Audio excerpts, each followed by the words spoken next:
Good morning, everybody. We're going to go ahead and get started. Michelle, will you please call the roll? Senator Cierpiot. Here.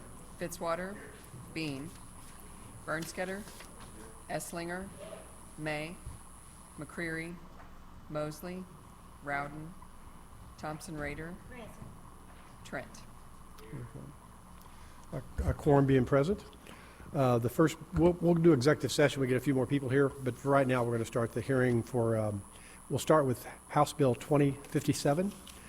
And Senator is, when you're ready, you're presenting this bill instead of Mr. Keathley, Representative Keathley.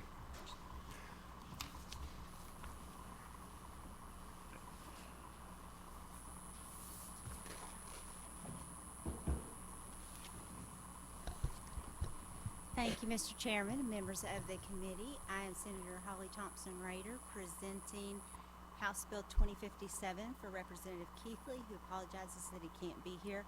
This is the same video service bill that we presented a few weeks ago.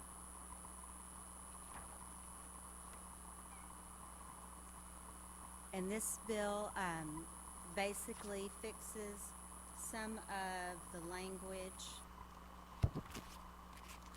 clarifies the language. Senator, is your microphone on?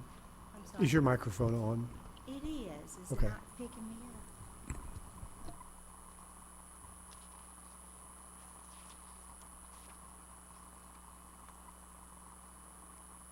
Can you hear me now?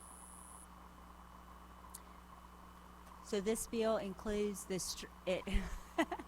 It just includes the streaming content, and I know that we had a lot of includes streaming content for video service, and I know we had a lot of discussion when I presented my Senate bill a few weeks ago. So I'm happy to answer any questions if the committee has any. Thank you. So this bill is exactly as yours, and we voted yours out already, right? Yes, sir. So this committee's heard this entire thing before. So thank you very much. Does anybody have questions for the senator? Thank you. How many people want to testify in favor of this bill? How many in opposition? Okay. Since we've done this before, please be brief, but come forward, please, if you're in support of the bill. Make sure you leave a witness form and let us know who you are.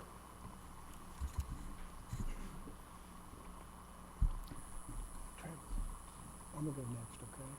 Thank you, Mr. Chairman and members of the committee. My name is Sean Ostro. I'm appearing on behalf of Dish Network.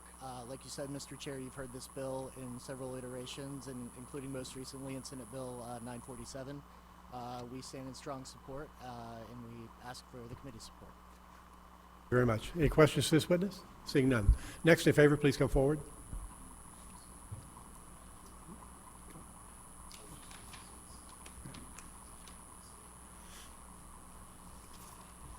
Mr. Chairman, my name is Hamlin Wade. I'm here on behalf of DirecTV. Would just echo the previous witnesses' comments that we've heard this bill before. There's no fiscal impact. 13 other states have already passed similar clarifying language, and we are in very strong support of this. Thank you. Questions to this witness? Seeing none. Thank you. Next in favor, please come forward. By the way, excellent testimony today.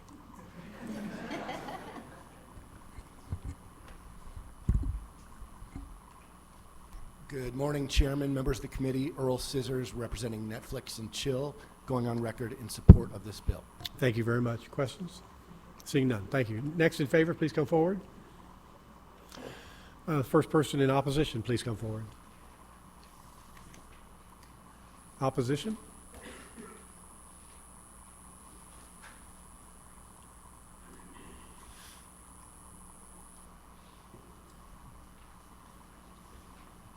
Good morning, Mr. Chairman, members of the committee. My name is Richard Sheets. I'm the Executive Director of the Missouri Municipal League. We'd like to go on record to oppose House Bill 2057. We think it's getting the cart before the horse, but if this is the citizens' will, nothing I'm going to say is going to change your mind. So I'll answer any questions if I can. Thank you. Any questions for this witness? Thank you very much. Next in opposition, please come forward.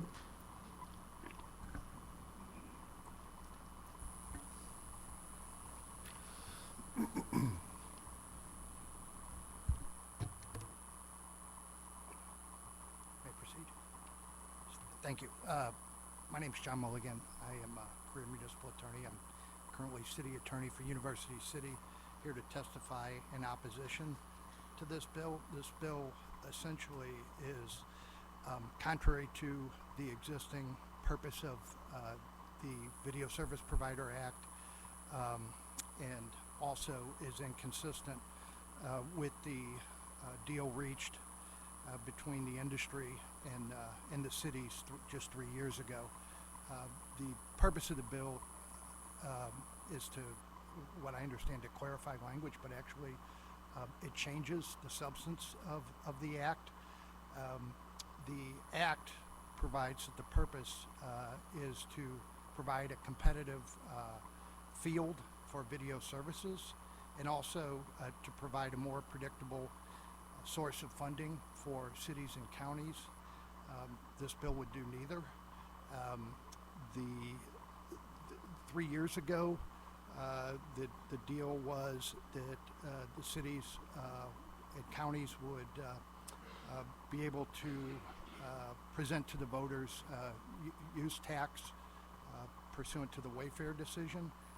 In return, the video service fee was reduced from 5% to 2.5% at 0.5% reductions per year. There was a task force that was to be established to study these franchise fees and other right-of-way issues, which was not done. The streamers also in 2001 received a change in the act which provided that there be no new fees or taxes on streaming. So streaming got, in addition to the 50% reduction from 5 to 2.5%, basically a legislative guarantee that would not increase, that there be no new fees or taxes. And at the same time, in 2021, the definition of gross revenues was amended to exclude revenue from advertising, certain administrative charges, equipment rental, and certain service charges. Approximately half of the revenue that the streamers receive is from advertising. So that basically took the 5% down to 2.5%, and then another 50% of that. So basically, the effective rate for the streamers is 1.25. So it went from 5 to 1.25 with the guarantee that there would be no increases. Now they come to you today and ask that 1.25 be eliminated after that deal was struck, and that's inconsistent with the act and the deal, and would have a very negative impact on cities' ability to provide essential services. Happy to answer any questions. Thank you. Any questions for this witness? Seeing none, thank you very much. Thank you. Next in opposition, please come forward.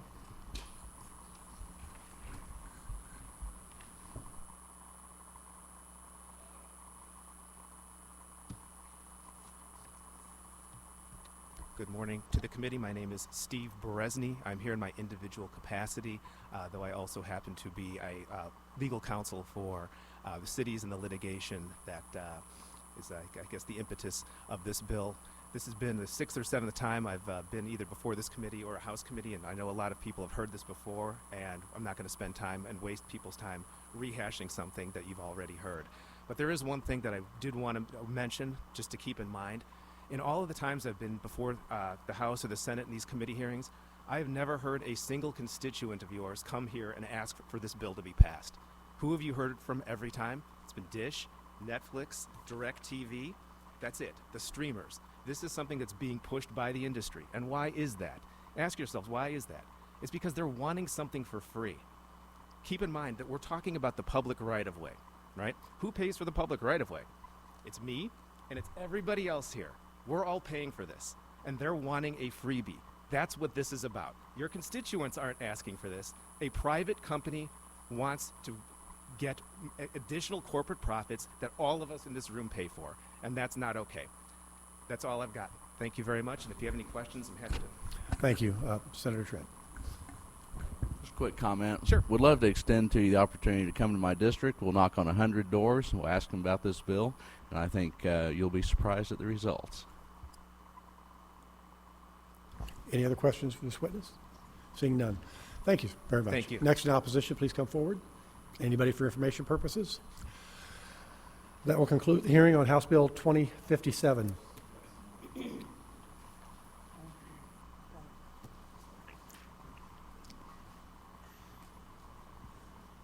Are you against? Mr. Chairman, I'm going to be in favor. I was outside because there are no chairs available, so is it okay if I testify for the bill, please? Okay. Be quick, please. Okay. Thank you very much, members of the committee. Mr. Chairman, my name is Arnie C. A.C. Dienoff, and I'm a state public advocate. I'm in favor of this bill. We as Missourians are being nickeled and dimed to death in terms of a lot of internet services, whether it's internet, cable, video services. We want no new taxes and no new fees on Missouri citizens. I think it's time that we say enough is enough, and so I'm really in favor of this bill. I testified in local government at the House this morning at 8 o'clock on a similar bill, talking about limiting and eliminating fees and taxes on video services. For those reasons, I support HB 2057. Thank you. Any questions for Arnie? Seeing none. Thank you very much. And just for the people opposing it, normally I wouldn't have done that, but we've heard this bill before, so that's why I let Arnie go ahead and speak. I apologize.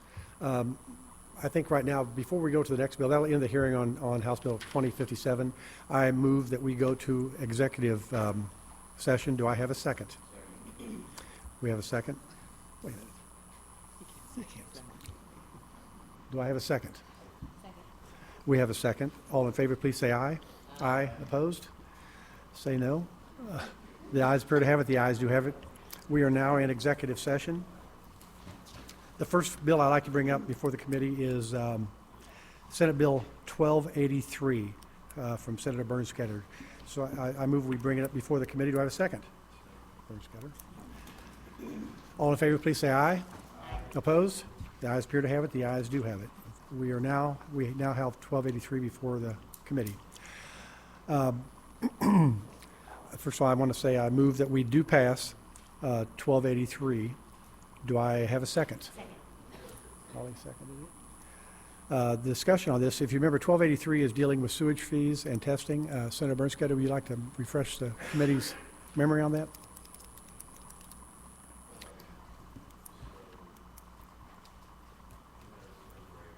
Oh, I understand. Well, this has to do with the perk testing for septic systems and the fees.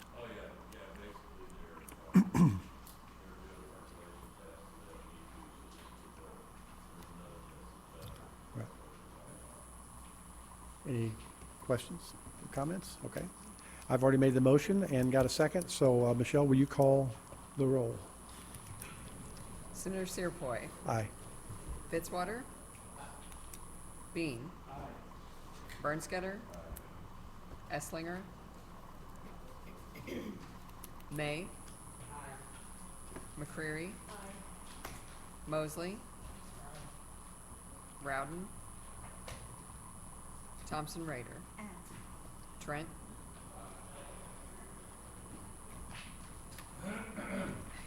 9-0.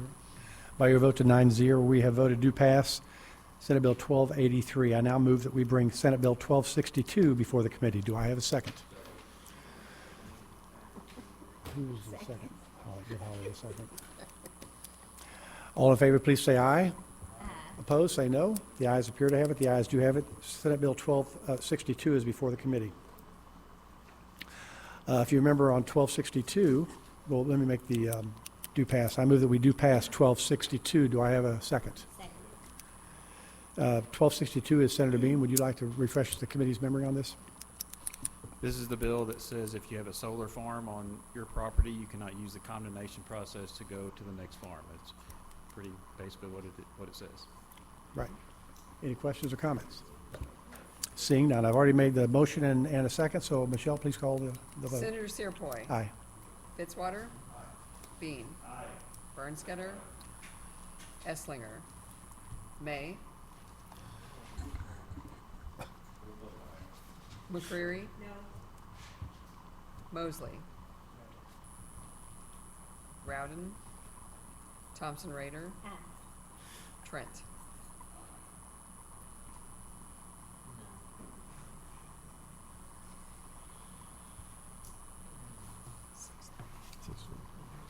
By a vote of 6-3, we have voted to pass Senate Bill 1262.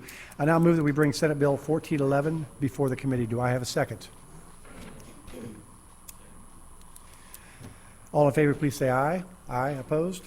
Say no. The ayes appear to have it. The ayes do have it. Senate Bill 1411 is before the committee. I now move that we do pass Senate Bill 1411. Do I have a second?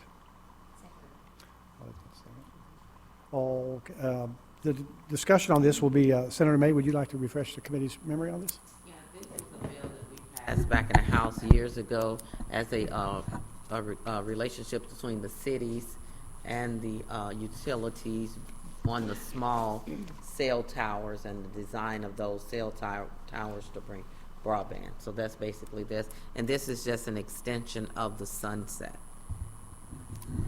Any further discussion? Seeing none, I've already made the motion. Michelle, please call the roll. Senator Cierpiot? Aye. Fitzwater? Bean? Bernskoetter? Esslinger? May? McCreary? Mosley? Rowden? Thompson Raider? Trent?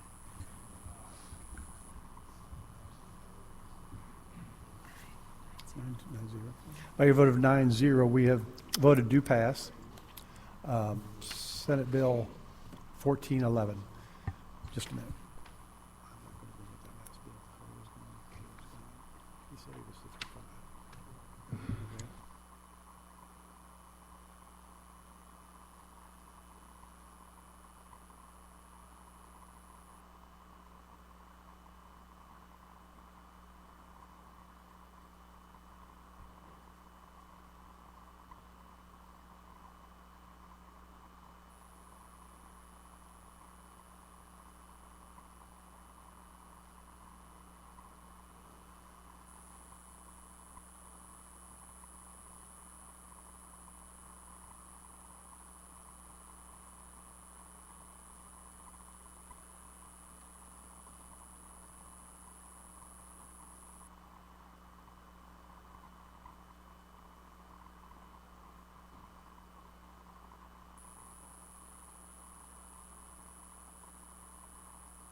That will end executive session.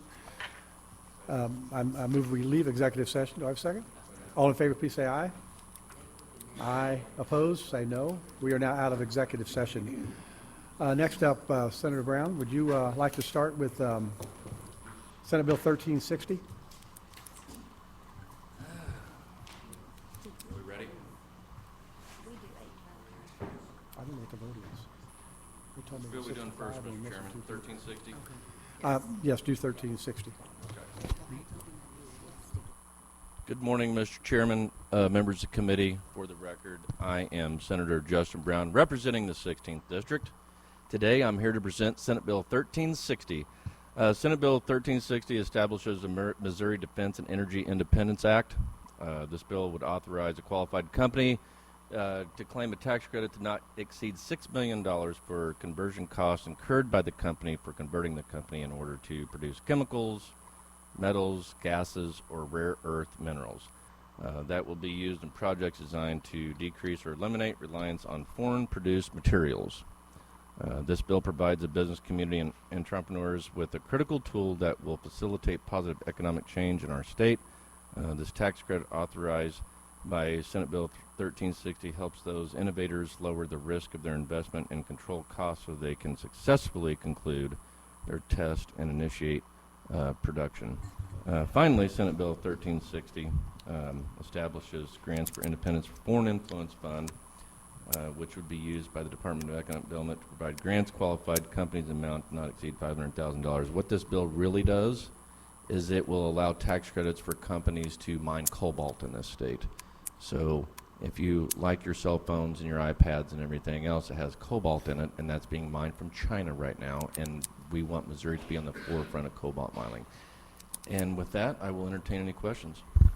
Thank you, Senator. Hopefully I have people behind me that knows a hell of a lot more about this than I do, but I'll try to answer the questions as best I can. Senator, before we start, I just want to tell you, your hair looks marvelous today. What's that? Your hair looks marvelous. Yeah, well, thank you. Doesn't it look great? Salon quality, buddy. Senator Bernskoetter, Can I ask a question? you can. So you told us all that stuff in the beginning, and then you said this is what the bill really does. Why didn't you start with that? Well, because I didn't write the script. Well, maybe you should write your own script from If now I on. was in charge of writing the script, I would have told you that, and it would have taken me 30 seconds to present this bill. Well, before you, when So- you get the script and you look at it, scratch it out, and then write what you want to say. You tell Ashley that I have to live with her. Okay.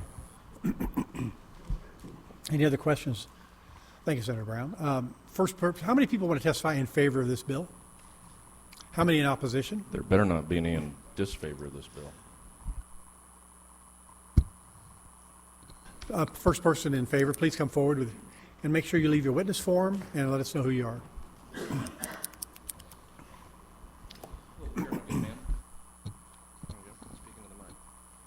Hello, I'm Douglas Jost.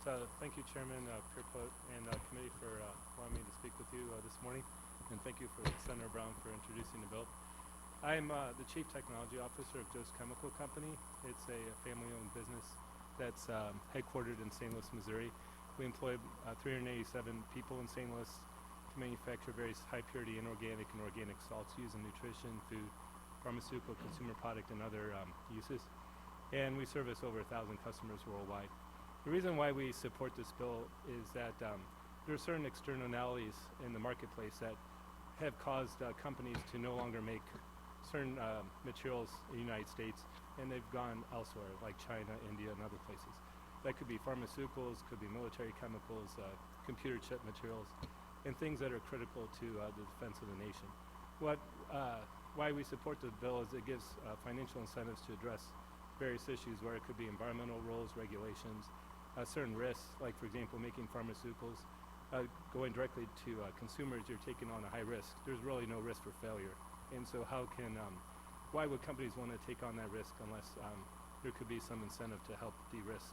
And one thing I would maybe want to keep in mind with the bill is possibly to look at offering an interest-free loan as a possibility, and then also to not necessarily require a certain amount of employment with regards to the jobs, because some of the chemicals that are to be made are very dangerous, or could blow up the neighborhood or be very poisonous. So you don't really want to put people next to these type of chemicals. So, but I do think we do want to see a return on investment for the state, whether it's taxes or reduced pollution or something, right? And so it's just something to keep in mind when you're evaluating projects if you decide to go forward with this bill. So if you have any, I can give you 3 examples of how we could potentially use this funding. So last year, Aaron Willard and Tony Crusoe of Missouri Institute of Energy Defense had reached out to us to apply for Defense Production Act funding to make potentially 27 critical chemicals for the military, mainly for munitions. We only had about a month. We tried desperately to get the proposal in on time, but we were unsuccessful. But we were going to offer a pretty good bill. We were going to offer, or a proposal. We were going to offer 10 of the 27 chemicals for about 10% of the money that they were looking to give.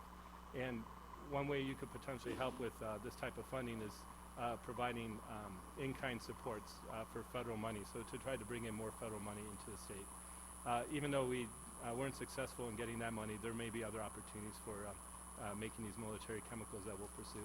Another option is we're working, last fall we went to a forum of the Active Pharmaceutical Intermediate Innovation Center in St. Louis, where they brought people throughout the whole pharmaceutical supply chain to discuss how can we onshore pharmaceutical production from India and China.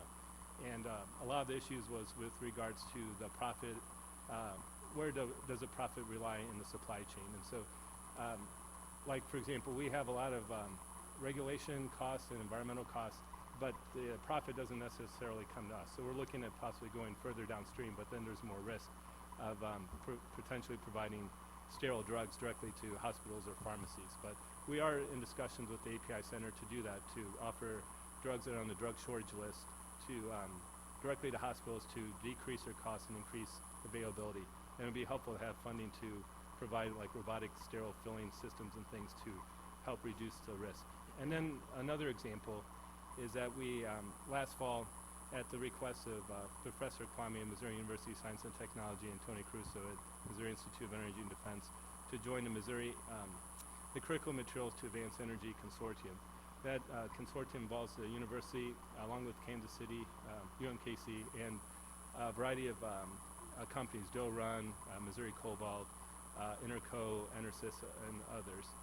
And we recently were awarded EDA Tech Hub status from the Department of Energy, and we recently applied for $63 million from the EDA for setting up a test facility at the Missouri University in Science and Technology to help facilitate making critical materials in Missouri. And as a consortium member, we pledge to figure out how we can take these materials and make useful products to make sure that once these mines get going, that we can make them successful and keep running. Because keep in mind, you were a little bit off on where the cobalt's mined. It's not mined in China, it's mined in Africa with children and slaves. So that's what you're competing with in terms economically. How do you compete with that? Well, we need to figure out can we do it automated or and still address all the environmental requirements that we have, where in these other countries they don't have these same requirements. So that's why there's some incentive to be needed here, and that's why we support the bill. So if you have any questions, feel free to reach out to us. Thank you. Any questions to this witness? Thank you. Oh, Senator Bernskoetter. Sorry, I missed your. So Senator Brown said this bill would help us mine cobalt. Are you interested in mining cobalt? So the people that would be mining cobalt are Doe Run and Missouri Cobalt, or U.S. Strategic Metals. And then Interco is also looking at reprocessing lithium battery black mass.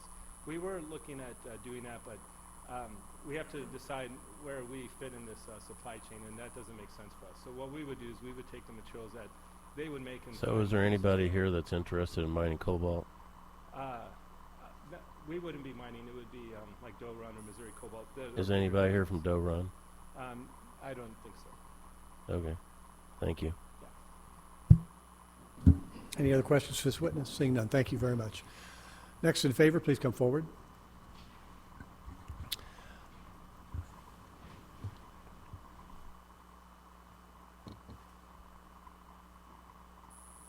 Good morning, Mr. Chairman, members of the committee. My name is Bob Bennett, and I'm the principal and founder of B Squared Civic Solutions in Parkville, Missouri. I had a 25-year career in the Army before retiring in 2016 to join the City of Kansas City staff under City Manager Troy Schulte, where I served as the city's second Chief Innovation Officer. During the 3.5 years that I worked with Mr. Schulte, I saw a lot of innovative partnerships and interesting uses of incentives for companies to do interesting things and build the economy in Kansas City. We built the 54 smartest blocks in the world before we left out of my office. We successfully gained residents. We broadcast this out, so please use your microphone. We successfully had our residents approve funding for a brand new airport terminal, which is now in use, and we initiated all of the work that resulted in the World Cup coming to Kansas City in the state of Missouri in 2026, and the NFL draft coming a couple of years ago. I'm excited to support SB1360, which is before you today. This bill provides innovators, inventors, and business communities with a critical tool that will help them build economic capacity in our state.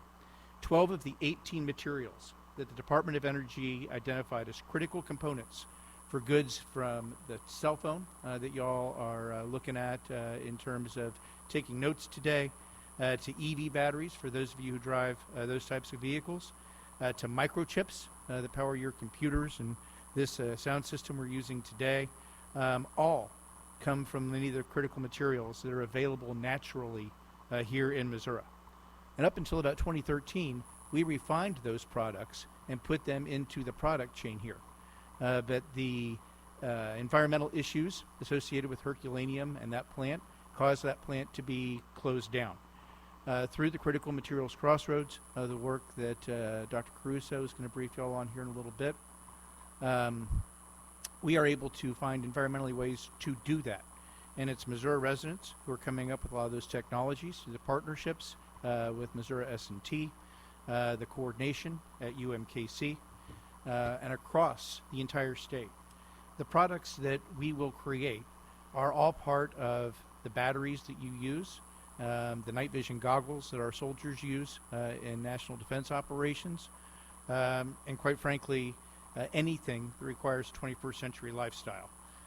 What these innovators lack right now is the ability to have the capital to prove at scale that we can lead that industry here in the state as opposed to outsourcing it to someplace else.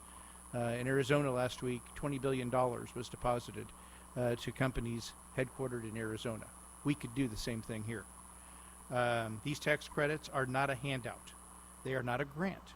They are delivered through performance by our entrepreneurs and our innovators.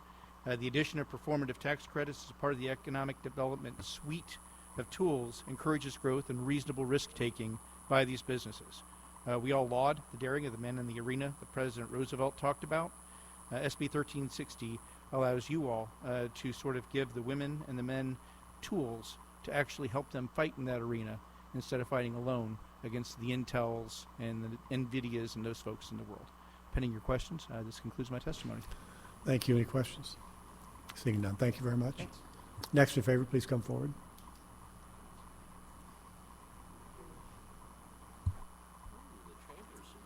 We are here.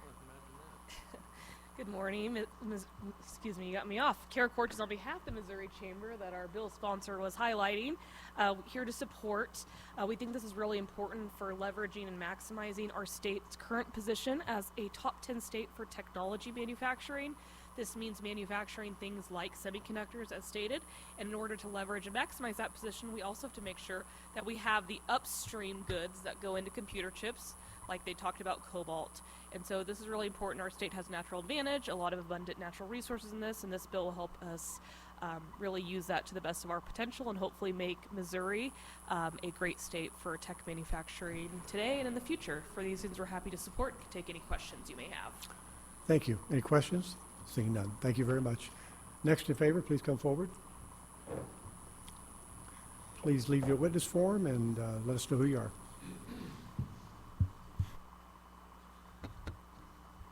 Thank you for the opportunity to testify. My name is Anthony Caruso, representing the University of Missouri system. This bill strives to enable independence from the importation or manufacture of critical materials from nation states of conflict, while in parallel seeding the Missouri economy. It is critical materials that form the input for critical goods, both of which are a cornerstone of U.S. economic and national security. Examples of critical goods, which can also originate from Missouri critical minerals, are microelectronics, power electronics, lithium-ion batteries, lead-acid batteries, electric vehicle or wind generator motors. Microelectronics is an economic sector, $471 billion in 2021, an industry, $500 billion in 2021, field of study and commodity, computer chips, whose product is in 48% of all global markets and whose practical uses underpin modern industrial, commercial, and consumer devices, from the iPad to alarm systems to rocket guidance.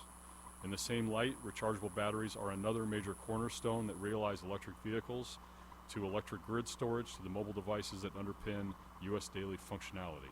Each are dual use meaning they have commercial and defense application. The nation states that control the supply of microelectronics will lead the information war, the rate and absolute development of artificial intelligence and quantum technologies, and real GDP growth. Currently, South Korea and Japan capture 44% of microelectronics fabrication capacity, Taiwan 22%, China 12%, and the U.S. tying for last at 12%. There are federal programs that begin to address U.S. manufacture of chips, but parallel investment and demands for the base material inputs that make up critical materials is of equal importance. The natural resources of Missouri have long played an essential role in meeting technical and economic growth, starting with lead extracted from the Missouri State mineral galena. The Doe Run, Enersys, and Eagle Pitcher corporations created more than $2.5 billion in Missouri economic impact and greater than 3,200 direct jobs and 8,100 direct, indirect, and induced jobs in 2021 alone. The work includes the direct efforts of extracting and refining lead, battery cell manufacture, and recovery and recycling. The median income for mine workers exceeds the U.S. level by $12,000 or $73,000 per year in 2021. Such direct efforts lead to indirect and induced markets and jobs, from compliance to health and safety to parts and maintenance crews for trucks. Missouri is also home to minerals that contain barium, cadmium, copper, cobalt, gallium, germanium, nickel, tellurium, as well as a number of rare earth elements, all of which are essential to the microelectronics, rechargeable battery, photovoltaic, and specialty steel industries and markets. Just as in the case of lead and lead-acid battery market in Missouri, each of the above critical metals has a potential to create its own micro-circular economy, following the path of mining, refining, product manufacturing, recovery, repurposing, or reuse of those commodity materials. Further, by setting up the infrastructure to process Missouri minerals, those industries can also accept electronic or battery waste and process those materials for their critical metal and non-metal constituents. In many instances, recycling is the primary method that allows for the U.S. to decouple from nations of conflict, and could be a major source of pride for Missouri to lead in metal commodity recovery and recycling. In some cases, the circular economies can intermix, forming a mutually beneficial or symbiotic relationship between markets where byproducts and waste of one are valuable or necessary products for the other. Such synergies could only lead to higher efficiencies. Examples include antimony from the reprocessing of lead-acid batteries, which occurs at the Buick recycling plant nearby Burnham, Missouri now. That can be repurposed into flame retardant materials in the manufacture of printed circuit boards, or tellurium slime, which is formed when purifying copper through electroplating, and the cadmium, which is a byproduct of refining lead, which can be combined to form cadmium telluride photovoltaic cells, a $9.4 billion global market in 2022. Gold, platinum, palladium, silver, and copper recovered from electronic waste represent a $57 billion global, $14.2 billion U.S. market in 2019, forecasted to grow to $82 billion global, $21 billion U.S. by 2030. If we can capture but 6% of this market, collecting over a 300-mile radius of Kansas City, this is a $1.2 billion potential in precious and base metal revenues alone, which are put directly back into critical goods market and reduce dependence on foreign sources, a win for all stakeholder groups. To meet the needs of 5 to 10 new or additional circular economies in Missouri, the proposed bill seeks to aid in the stand-up of those businesses which are in need of the greatest help, to overcome the barriers to entry, or for the non-traditional defense contractors.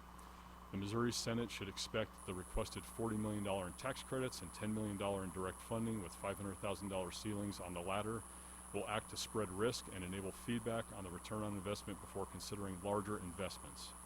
Given that the lithium-ion battery market is at least twice that of lead-acid, one would expect a comparable economic impact on the sector alone after a 5-year period of more than 6,000 direct jobs and 15,000 indirect and induced jobs impacted, with greater than $5 billion in economic impact.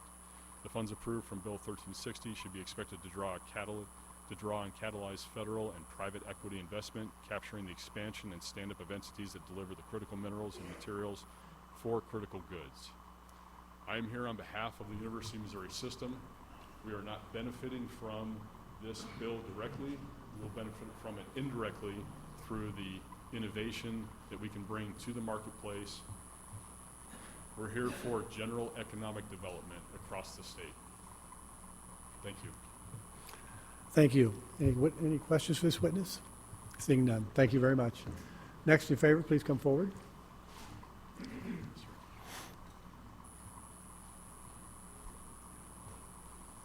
Mr. Chairman, members of the committee, Ray McCarty, President of Associated Industries in Missouri, I want to go on record in support of this bill.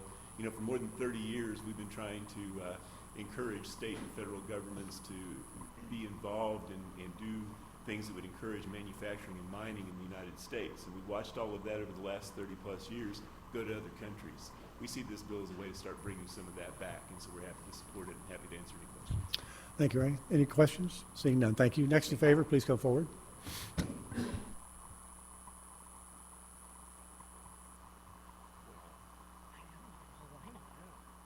Chair, members of the committee, Jessica Petrie here on behalf of API Innovation Center. API is a nonprofit based in St. Louis working to reshore active pharmaceutical ingredients to ensure a U.S.-based and Missouri-based supply and grow jobs in the region. So we're not sure this would directly benefit us as an organization, but believe it would spur the development of those initial chemicals that are needed to develop pharmaceutical ingredients and so create that upstream supply that we need to be successful. So appreciate the senator's work on this. Thank you. Any questions? Seeing none. Next in favor. And first person in opposition, please come forward.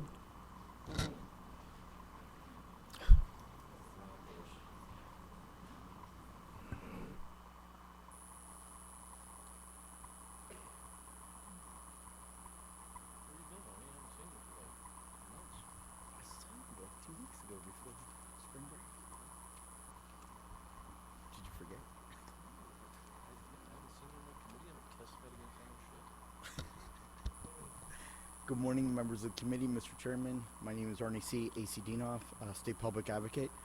I'll be opposed to Senate Bill 1360.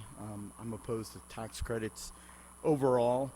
You know, if you add up all the requests for tax credits to the General Assembly this year and all the current tax credits paid out, we would go broke as a state. We'd have no money to run public safety, run our corrections, run mental health, public health, and all the services that we rely on as 6 million Missourians. Let's stop handing out candy or corporate welfare. If this is a profitable industry, as the testimony stated that it was, and it's going to create jobs, it's going to create revenue for the state, let's not hand out another $6 million waste of tax credits. Those companies should be moving into Missouri, recovering the cobalt and making their profits if it's a profitable business. For those reasons, I am in opposition to SB 1360.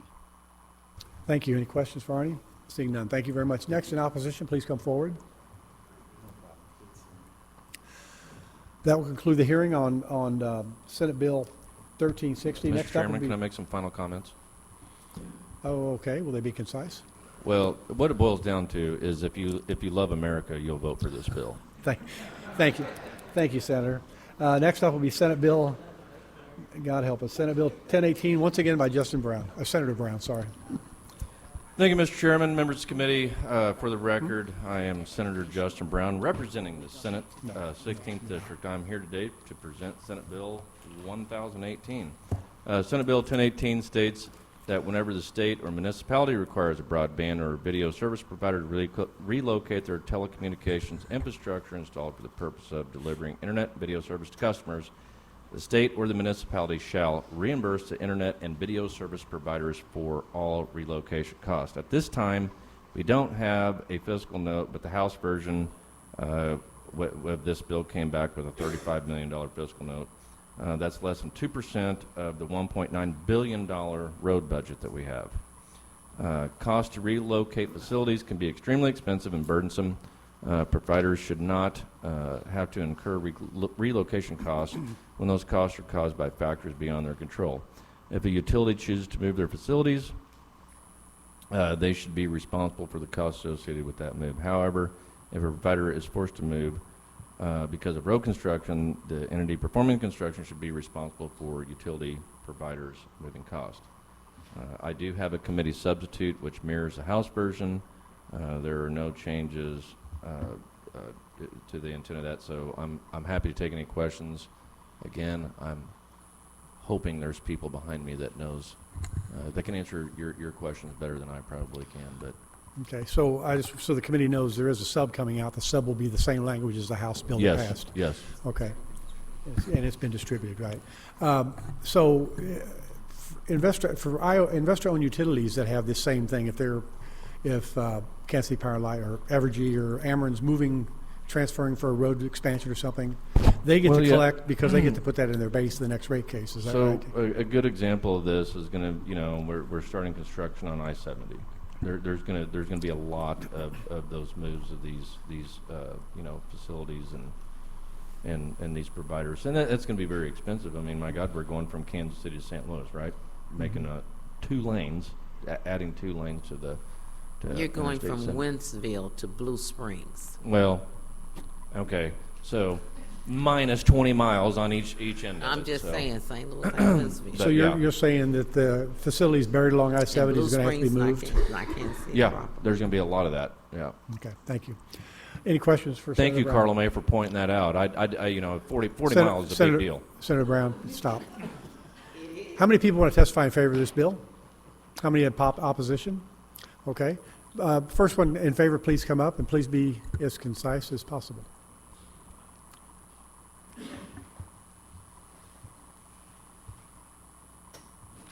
Well, I would say the haircut does look nice. Yeah. Hello, Mr. Chairman and members of the committee. My name is Noel Torpy, and I'm with the Missouri Cable Telecommunication Association, MCTA. So MCTA members, provide broadband, video, and mobile telecommunication throughout Missouri. Obviously, we're very much in support of this bill. I know, Senator McCrary, you don't really like substitutes, but, it speeds it up a little bit on, it's House Bill 2056, identical language. It just cleans it up a little. To the chairman's point, with the IOUs, right now when there's a rate case, they're made whole. Of course, unfortunately, for companies like ourselves and many other providers that aren't an IOU, we are not made whole. In fact, the cities charge us and MoDOT charges us to move these facilities that have already been put in the ground. So what this piece of legislation does, Senator Bernskoetter, it just tells the cities, if they're telling us to move it or MoDOT is telling us to move it, they compensate us. And that's all it is. We just want to be compensated fairly. We want to be treated like all other industries that play in this universe, and so we're hopeful that this piece of legislation can get passed. And then, broadband is so important across the state of Missouri. This will give us a little bit more money to push it across, especially in rural Missouri, where it is so vital, but also in the cities where, it absolutely increases economic development and the opportunities all across Missouri. So just want to thank the sponsor, and I'd be happy to try and answer any questions. Thank you. Any questions for Senator McCrary? Not a question, but a comment. I don't mind substitutes. I just like to see them before we vote on them. So that's my only thing. Senator, I was just giving you grief. I appreciate that, but I just want the point. senator to know I appreciate seeing the substitute right now. So thanks. Any other questions? Seeing none, thank you. Thank you. Next in favor, please come forward.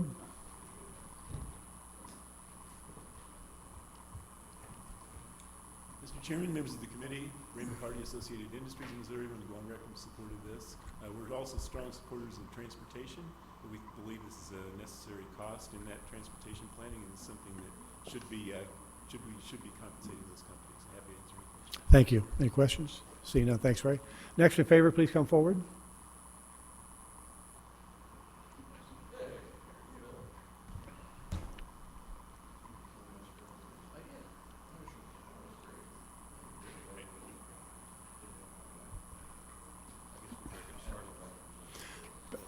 Mr. Gamble, go ahead. Mr. Chairman, members of the committee, Bill Gamble, representing the Missouri broadband providers. I'm about to say something I've never said before and probably will never say again. I agree with everything that Noel said.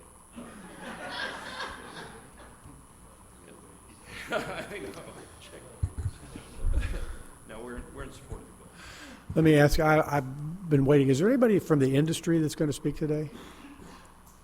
Okay. Well, I'm curious because this says providers, and there's been a lot of companies bury fiber that people lease from them, but they may not be a video provider. And so would that qualify? I mean, I can't imagine Comcast or anybody else has buried fiber across the state next to I-70, but other companies have, and then they lease that fiber to these companies. So will this cover them? You know, that I don't know, Senator. I know that we bury our own, and this covers us. We being the telephone? So Missouri Broadband Providers are formerly the Missouri Small Telephone Company. Okay, right. So we are broadband providers now in rural parts of the state, some of the areas that the senator covers, you know, low population density, Right. high cost areas, and so. So you're burying what you're and using. many of our members are cooperative telephone companies. So any of this cost is going to be borne by the members. By the I understand that, but when I was looking at this, I know back in when I used to work in the industry, a lot of companies were putting in fiber that weren't going to use it. They were just going to lease it. Even the railroads were putting in fiber that they were going to use a few of them, but there's sometimes 172 fibers in a sheath, and so they're going to lease out the rest. As far as my client is concerned, I have no knowledge that we are Okay. leasing it. We are providing it to our members and our customers across the state. Okay, thank you. Any other questions for Mr. Gamble? Thank you very much. Anybody else in favor, please come forward.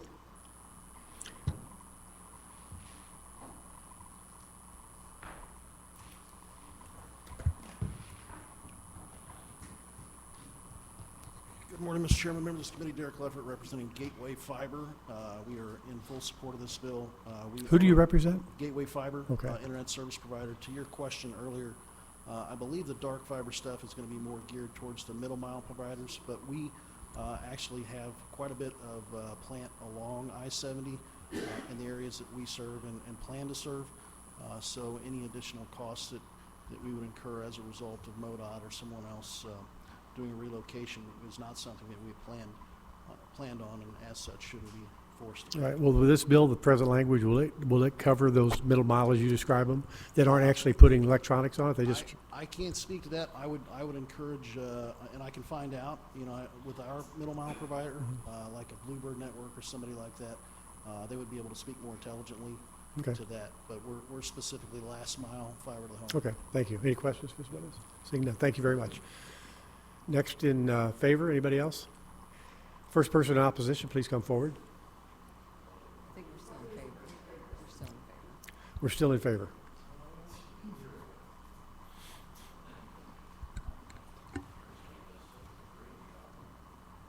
Thank you. Proceed. Mr. Chairman, members of the committee, I'm Claudia Sands, the registered lobbyist for Brightspeed. Want to go on record in support of this bill. Thank you, Claudia. No, Any questions for this witness? Seeing none, thank you, Claudia. Next in favor, please come forward.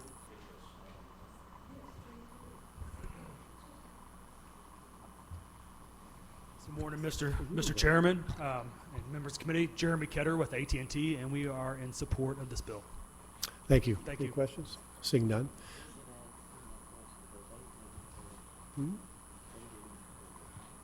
I know. Yes, we do. Maybe. Kara Kortz on behalf of the Missouri Chamber of Commerce, also in support, with one caveat, though. We would like to see the potential for all utilities to be included. I know you mentioned that they can recoup it in the rate cases, but ultimately that cost is passed on to business users. So that's the one small change or suggestion, but we support the bill and appreciate the sponsor bringing it forward. I'm not sure that's small, but I appreciate the comments. Any questions for this witness? Seeing none, thank you. Next in favor, please come forward. Thank you, Mr. Chairman, members of the committee. My name is Rebecca Eichelberger with the Association of Missouri Electric Cooperatives. We do have a handful of cooperatives that do offer broadband services, and we would like to go in record in support of the bill.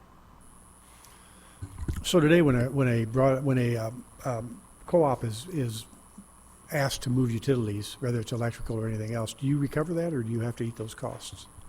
All of the costs, we are non-for-profit, our cooperatives are, and all of those costs are borne by our members. Broadband would be different. So you move the poles, the aerial lines, you don't get any reimbursement for that. That's just what you do. If they're widening a road, if they're doing anything like that. Correct, yeah. Okay. All of those costs are borne by Okay. our members unless there's some other Thank you. agreement with the city. Any other questions for this witness? Seeing none. Thank you very much. Next in favor, anybody else? How many people want to speak in opposition? Okay, please come forward. Okay, but let's do the opposition first.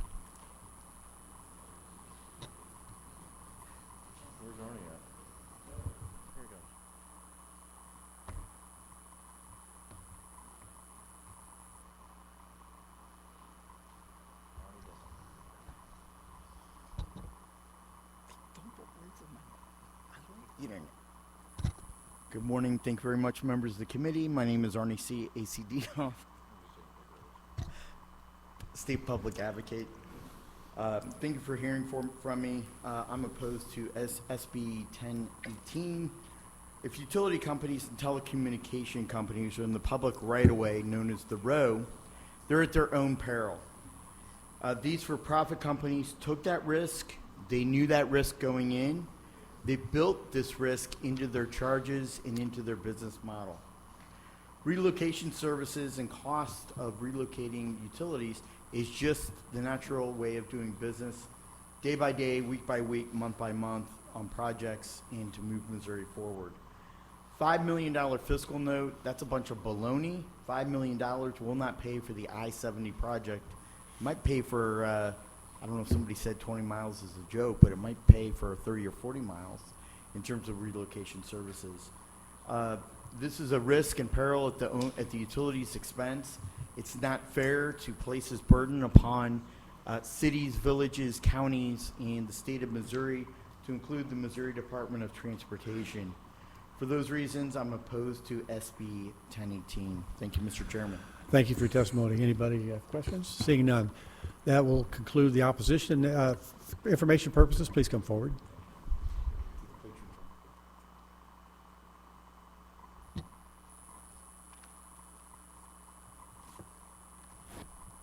Good morning. Good morning, Mr. Chairman, members of the committee. My name is Richard Sheets, and I'm Executive Director of the Missouri Municipal League. I'm here to speak for informational purposes. First, I want to make the point that cable companies and telecoms use the public right-of-way and receive substantial savings for using the public right-of-way instead of acquiring those easements from adjoining property owners. It's also a substantial convenience. But I also want to bring this to the committee's attention, is that our Constitution requires the General Assembly to appropriate money anytime the General Assembly increases the level of an existing service or mandates a new service. So when you read this bill, you shouldn't see political subdivisions and cities will pay for the moving. It's going to be the state of Missouri, because the Constitution requires this body to allocate the money to pay for those new activities. I'll answer any questions if I can. Thank you. Any questions for this? Witness, thank you. Come by my office in the next week or two, okay? I'd like to talk this through with you. Okay, thank you. Next in an opposition, or I'm sorry, next for information. Good morning. I'm Eric Schrader. I'm the Assistant Chief Engineer with MoDOT. I'm here for information. Currently, as you just heard, the public right-of-way is used by utility companies at free. There's no charge for being there. The risk is that when we have to move the road or make changes, they have to move the utilities. When utilities are located on private easements, they are compensated for moving because that's recognized as a property right.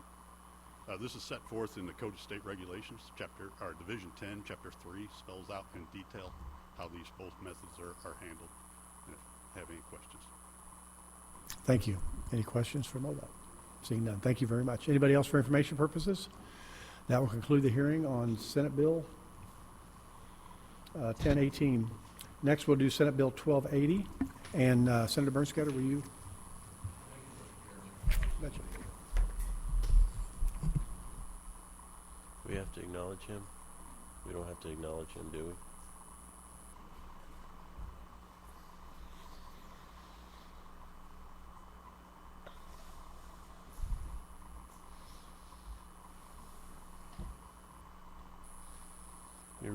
You really know how to clear out a room.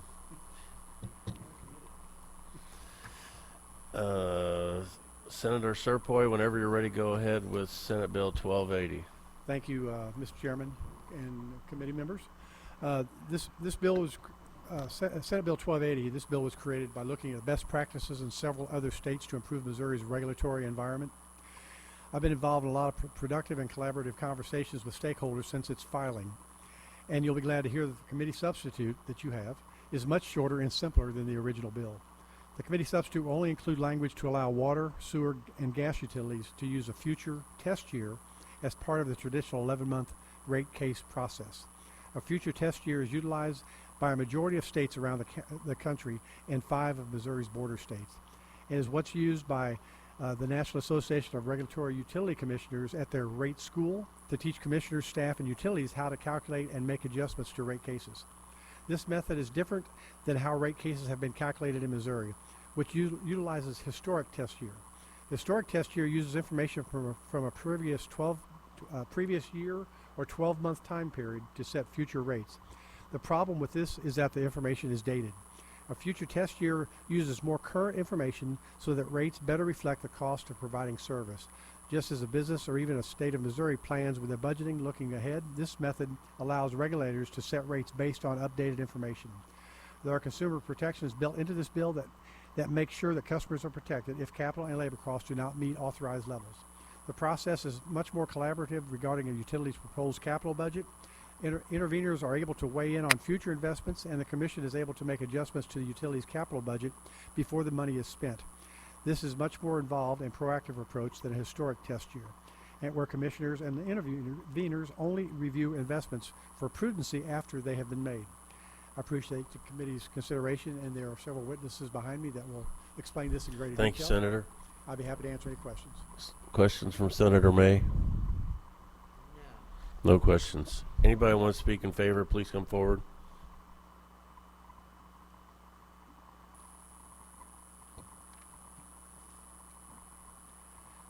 Morning, members of the committee. My name is Brent Stewart. I'm here on behalf of the Missouri Energy Development Association to speak in favor of Senate Bill 1280. I recently retired after many years as general counsel for the rural electric cooperatives, but prior to that time, I did serve at the PSC as a staff litigation attorney, as assistant to the chairman, and also as the staff director. When I first came to the PSC back in 1987, that's 37 years ago, I was required to read a lot of stuff, but one of them was kind of the standard textbook on utility regulation written by Charles Phillips, who quoted a 1967 expert by saying, "Modern regulation is increasingly in need of more headlights and fewer taillights." What does he mean by that? Well, one of those headlights is a future test year. Now, there's several other experts here from Missouri American Water and other investor-owned utilities that can get into the nuts and bolts of all of that, so I won't go into it myself. But just wanted to say this. A future test year concept in rate making is not new, it's not novel. About half of the PSCs across the United States use some sort of future test year, projected test year. And frankly, the co-ops and the munis also do that. For example, if we know, as we are trying to set rates, that we have a union contract that's going to kick in 3 months, 6 months down the road, we're going to include those costs when we set our rates. Same with the municipals. The continued reliance on a historical test year, which is what is being done here in Missouri and has been for many years, is rate making based on hindsight. It's often based on data that can be as much as 2 years old by the time the new rates actually go into effect. Now, surely we can do better than that. Many other PSCs have gone this direction, and they continue to use it. There haven't been any I'm aware of that have backtracked to go back to the historical test year once they've used the future test year.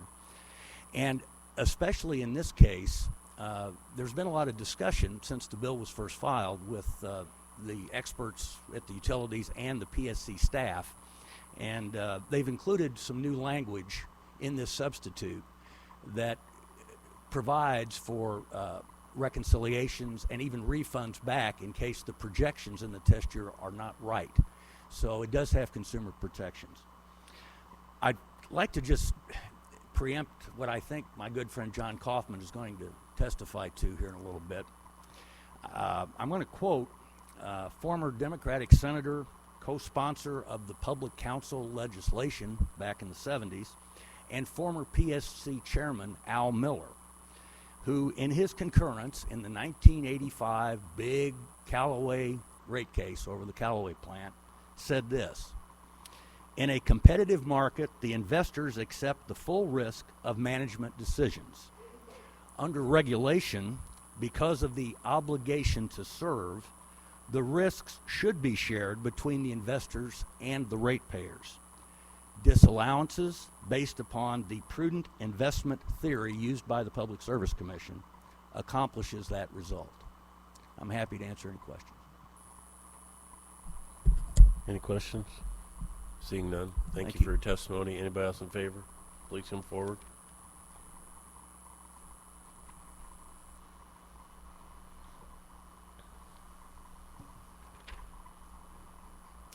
Mr. Chairman, members of the committee, my name is Christine Page, and I am Director of Government and External Affairs for Missouri American Water. I also have with me today Brian LeGrand, who's head of our Rates and Regulatory Affairs. Luckily for you, he is infinitely smarter than I am and more experienced on this issue, so I would love to invite him to come up right after I'm done, and we can both make ourselves available for questions, if that's okay with the chairman. Any questions? Oh, okay. Seeing- So Missouri American Water is a subsidiary of American Water, and so there are 13 regulated states, and so just like a state is a laboratory of democracy, and you can see how other states handle different problems and issues, we are able to see how other states regulate their utilities, and the 12 other states that are regulated under American Water, 9 of them utilize a future test year. So this is a very common practice. It's something that we have a lot of experience with, and it's certainly the prevalent practice across the country. So a future test year allows the Commission to approve rates that are set based on realistic expectations of usage, cost, and capital investments for the first year that those rates are in effect. And Senator Cierpiot mentioned that this is a much more collaborative process, and it gives the Commission some tools up front, some power that they don't have today, and so I just wanted to provide a brief example of that. So if we're going in for a rate case, and we are projecting, or we have budgeted that we are going to invest $500 million in the coming year to help maintain and improve our water and wastewater systems, all of the stakeholders and interveners in that case will be able to, have a say and propose what they think is an appropriate level of capital spend. And then the Commission would ultimately be able to decide what that number is. So, the interveners might say that they think that $400 million is an appropriate number to maintain our systems, and the Commission might say, well, we think that $450 million is an appropriate number, and then that would be the capital that we would spend in the coming year, which is much different than today in the historic test year, where basically we are spending the capital, we're investing it, and the Commission only has the ability after the fact to review it for prudency and reasonableness. And I think in my 10 years with the company, I don't think we've ever had anything disallowed for being imprudent or unreasonable. So again, it's a tool to try to have that discussion about the capital budgets up front, which is much different than it is today. So I'd like to invite Brian LeGrand to come up, and we'd both be happy to answer any questions. Yes. Questions? Senator Rader. Thank you. Thank you so much. Okay, so on these, have you guys had this type of legislation before requesting this? Is this the first year? I believe that this is the first year that legislation has been filed on future test years. So it's different in different states across the country. Some states need legislation to enact something like this. Some states, just the regulators have decided to do this. Oh, right. And I was just asking about Missouri because I was just trying to figure out if this is the typical process in these other states and we haven't been doing it this way. Is there a reason that you guys haven't tried this before? Good morning. My name is Brian LeGrand. I'm the Director of Rates and Regulation for Missouri American Water. And Missouri American Water actually has filed rate cases in the past where we have requested a future test year. But in those cases, we reached a settlement with the other parties, and it did not go to the Commission for a decision. Okay, gotcha. Thank you. Thank you. I have a question too. Senator May, go ahead. So in preparing for the projected numbers, so basically you say we need to spend and make this investment.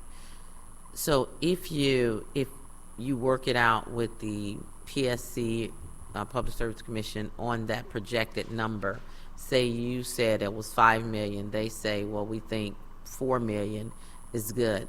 If in that future projection, you go ahead and increase the rates based on that so that you can do that capital spend. If it comes in lower or over, is that you're going to recruit the additional, or if it comes lower, how do we, roll back that investment? Sure. So if the amount of capital spending that is included in the initial rate that's charged the customer, if the actual is less than what we had projected, then the revenue value of that to the customers would be put into a regulatory account and refunded to customers in the company's next rate case. Okay. And that is in Section 4 of the bill. Okay, very good. Any other questions? Seeing none, thank you. Anybody else in favor, please come forward. Thank you.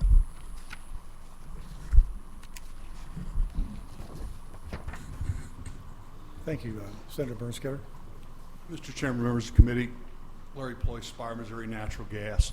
To Senator Rader's question, the gas industry did file something similar to this probably 8 or 10 years ago, and it was more of like an annual update, if you will, than maybe the future test year, but we did have this, for those that have been around a while, we did file this, and I want to say it's probably 6-8 years ago. Currently, the way the natural gas billing works is there's two components. There's the commodity and the non-commodity cost.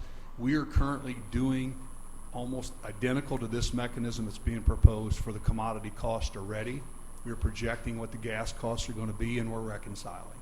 So this is a process that's very similar at the commission with our regulator on how we handle basically half or more of the gas bill.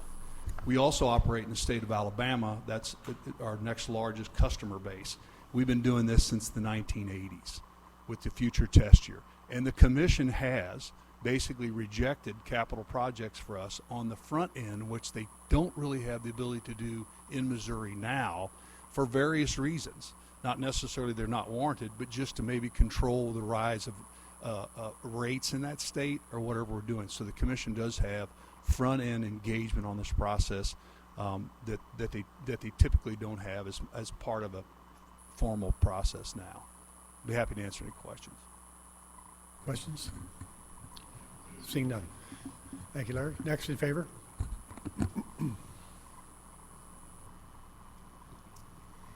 Good morning. Kara Cortez on behalf of the Missouri Chamber of Commerce and Industry. We are in support of this because we have longstanding policy in our policy agenda to streamline our regulatory process and specifically modernize our regulatory process for energy and water. We think that ultimately it's more efficient and will save consumers, including business users, money. So for these reasons, we're in support and happy to take any questions you may have. Thank you. Questions? Seeing none. Next in favor, please come forward.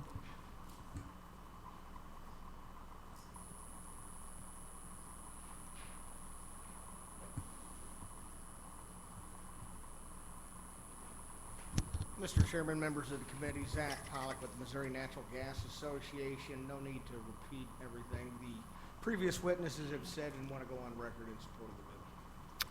Thank you. Any questions for Zach? Thank you very much. Next in favor?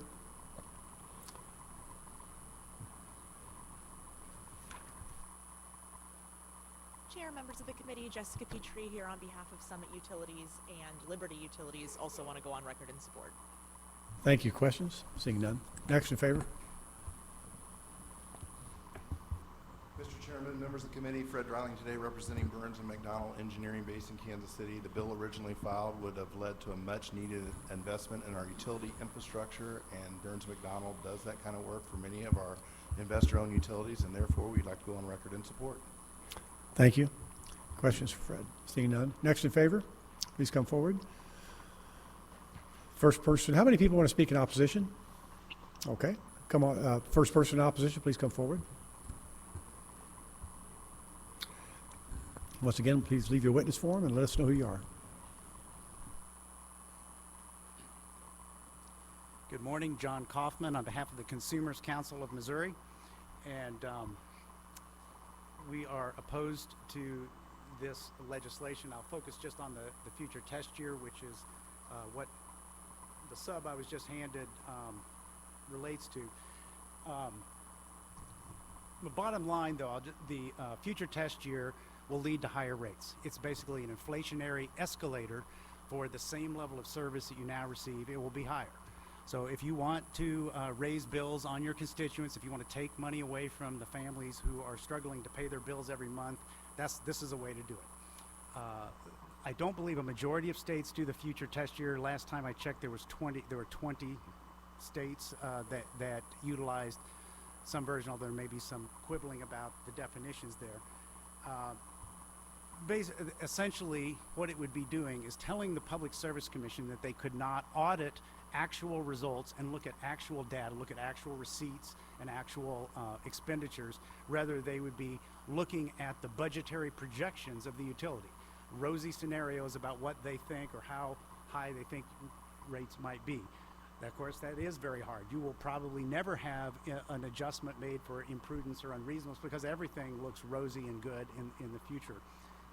This is an idea that often comes up during inflationary periods because utilities want to project, the inflation ahead, and they want to get higher costs. This is obviously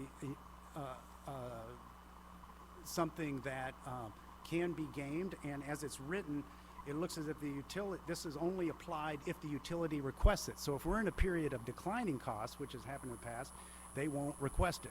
They'll get the benefit of both ways of that particular system. But another way that is harder to explain about how this will lead to higher utility rates for your constituents is that it will take away the incentive that the utility has to save money. So the folks that you heard from just now were investor-owned utilities. We're not talking about the co-ops or the munis. We're talking about utilities that get a 9 or 10% profit added into their utility rates. And the reason we give that to them is to reward them for managing the cost. And the way that costs are managed is that their rates are set at a certain level. We look at the historical data, suggest what this might be for the future, add a profit, and then if they can cut their costs, they get an actual benefit for it. This is set up to where it will be more just an actual tracker. They'll have no incentive to do less than what they've budgeted. And so the whole, in my mind, it undermines the entire way that we regulate investor-owned utilities so that they act like regular businesses. These are monopolies, and they need to be regulated based on actual results. Of those 20 or 23 states that do have a future test year, I guarantee they have higher rates, and I'll be providing that information to you later. This is a rate increase piece of legislation. It is anti-consumer. That's my testimony. Thank you. So, did I understand you to say that at the end of a future test year, the PSC won't have the authority to look at the actual spend? This draft that I just looked at has a provision that there will be an update or a true-up or something after the end of the test year. And if they don't spend their budget, the money is put into a regulatory account that is laid later than. But I think you said that the PSC won't have the ability to make sure they spend the money properly. Right now, the Public Service Commission doesn't have authority to tell the utility how to spend. They have the authority to tell them what their Right, rates are. but they project a certain spend in that future test year. At the end of that future test year, I think you said that the PSC is just going to have to go off their goodwill because they won't have the ability to see the numbers. And I don't know if that's the way I understand this. They'll be able to see the numbers, but will they be able to adjust it? Maybe I don't understand your question. Well, I believe what I heard you say was they will go through the process and interveners can come in when they're talking about a future test year. Once they get that approval, at the end of that future test year, the PSC will have to go on the utility's word of whether they spent all that money or not. And I don't think, that's not the way I understand this. This draft says that there would then be a 60-day review of what actually happened, and then if there was some money left over, that would be put into a deferral account. Okay, but during that review period, the PSC would have full authority to see the numbers. Okay, well, anyway, thank you. Questions? Tracy, anybody else? Thank you very much. Next person in opposition, please come forward.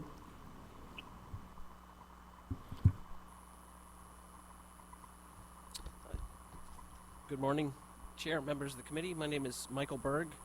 I'm testifying against Senate Bill 1280 on behalf of the Missouri Sierra Club, and I would like to get a copy of the substitute because,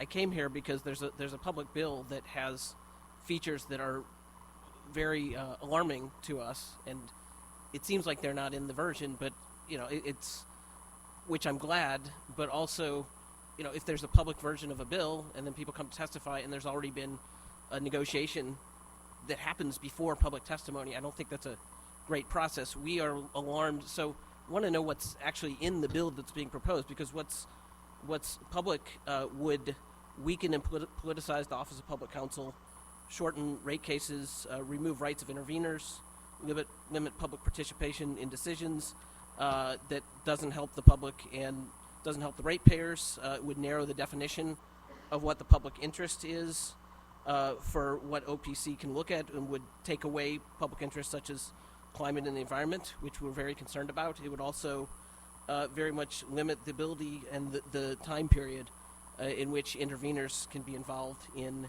a Public Service Commission rate case. There's a lot of real problems with the way the original bill was written. If it's now just a future test case, we'd like to see that, what it is, So I'll like to get a copy of that after either a copy or an email of it. But yeah, the way it is written, it's alarming attack on ratepayer and public interest. Thank you. If you come by my office, I'll be happy to give you a copy of that. Okay. Thank you. Any questions for this witness? Seeing none. Next, in opposition, please come forward.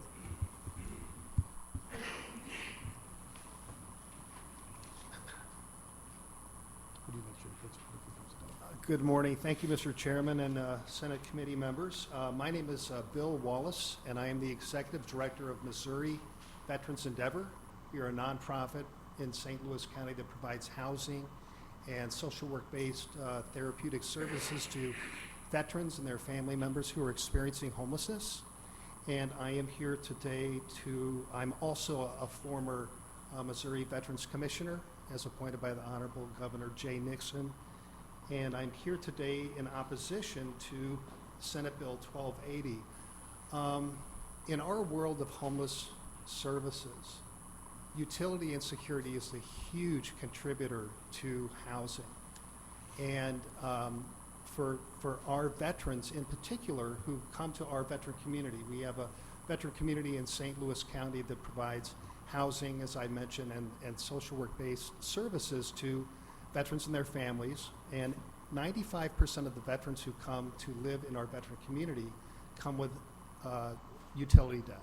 Sometimes it is insurmountable, and we work with them to try to pay off their debt. We pay their debt for them. We do whatever we can to get them to be in a position where they can get utilities in their own names. If you can't get utilities in your own names, then it is impossible to get a lease.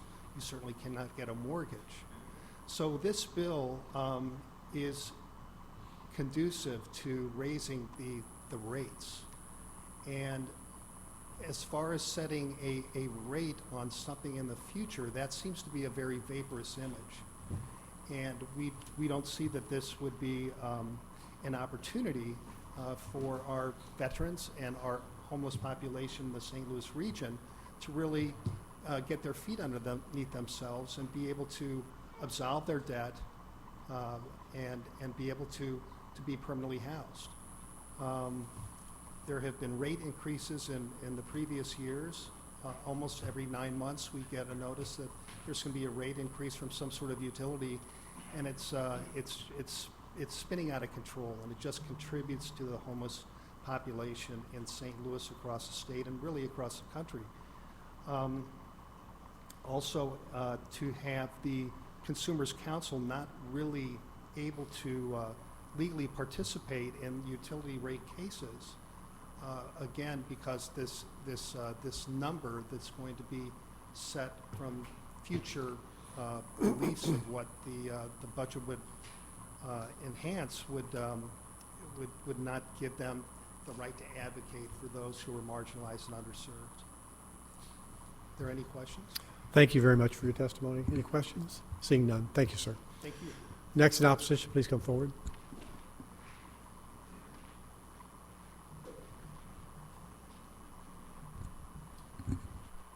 Mr. Chairman, members of the committee, my name is Jay Hardenbrook. I'm the Advocacy Director for AARP here in the state of Missouri. We are a social change organization for the 50 plus with a membership of over 700,000 in the state of Missouri alone. I know that I have testified on a lot of these bills over the years for a lot of different reasons, but I think this one comes down to the very simple fact that we make a deal with these private monopoly utilities that they will take on some risk because they are a monopoly, they don't have any competition. They will take on some risk of that regulatory lag, and their shareholders will take on that risk. This legislation, like many of the other pieces of legislation that you all have been looking at throughout this year, puts that risk onto those ratepayers, who, like you just heard, it happens in the aging population too, not just the veterans population. The vast majority of people who face homelessness, it is because of utilities, which sounds so counterintuitive, but especially if you're getting housing assistance, if you're unable to get a utility to actually get onto utilities because you have a massive debt that's built up over time, you're unable to get housing. And so this legislation, along with others, will definitely increase rates. It takes the risk off the shareholders who know that they are supposed to take on this risk, and puts it onto your constituents and onto the businesses of the state of Missouri. And unfortunately, they weren't able to be here today, but the Missouri industrial electric consumers are also opposed to this legislation, and I think anyone who has to pay these increased rates will continue to be opposed as well. So happy to answer any questions. Thank you for your testimony. Any questions? Thank you so much. Thank you very much. Next in opposition, please come forward.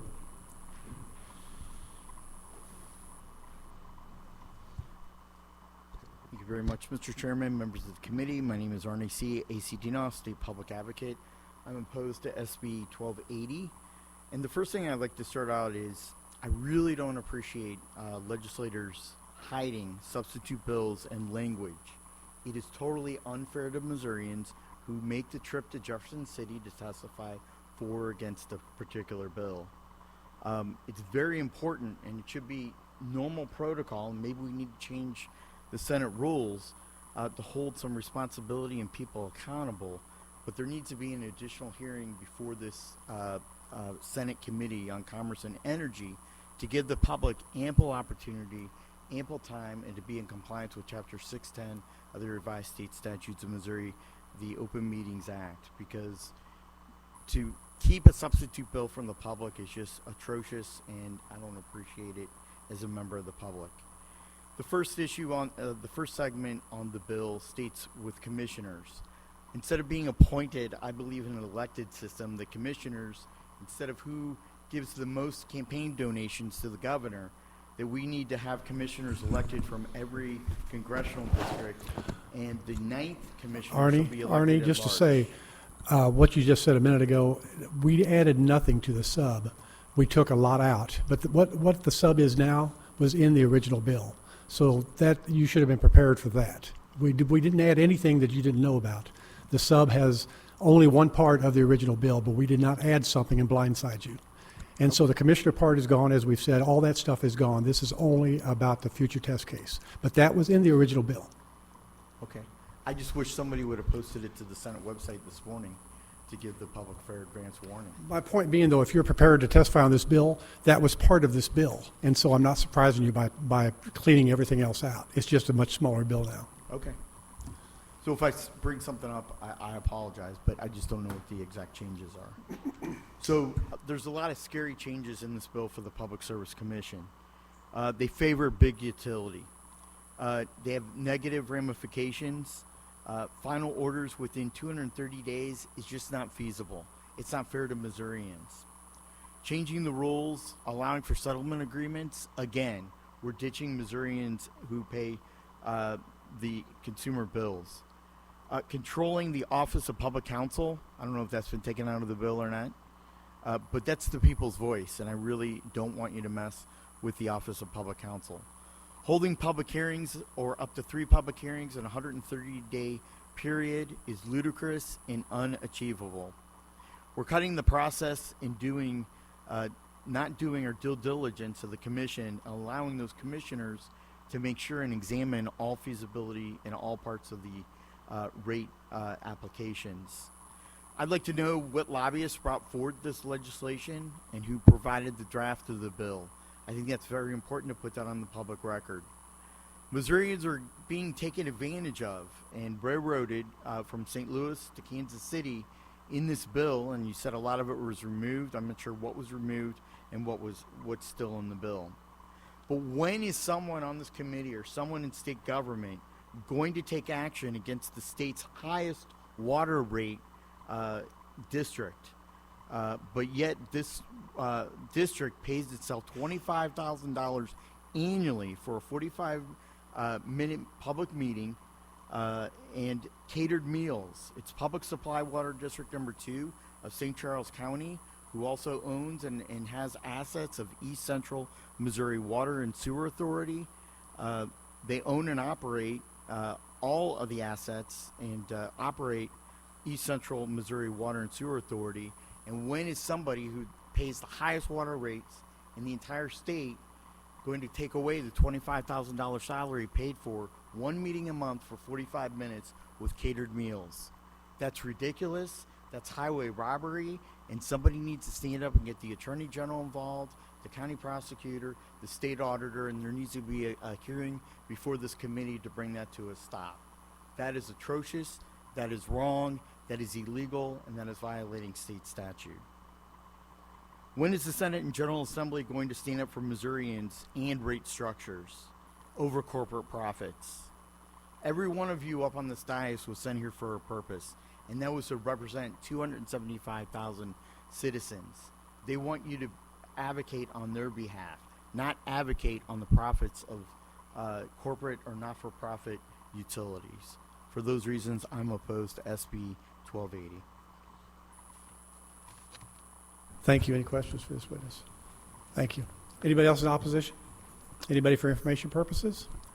That will conclude the hearing on Senate Bill 1280. Oh, I'm sorry.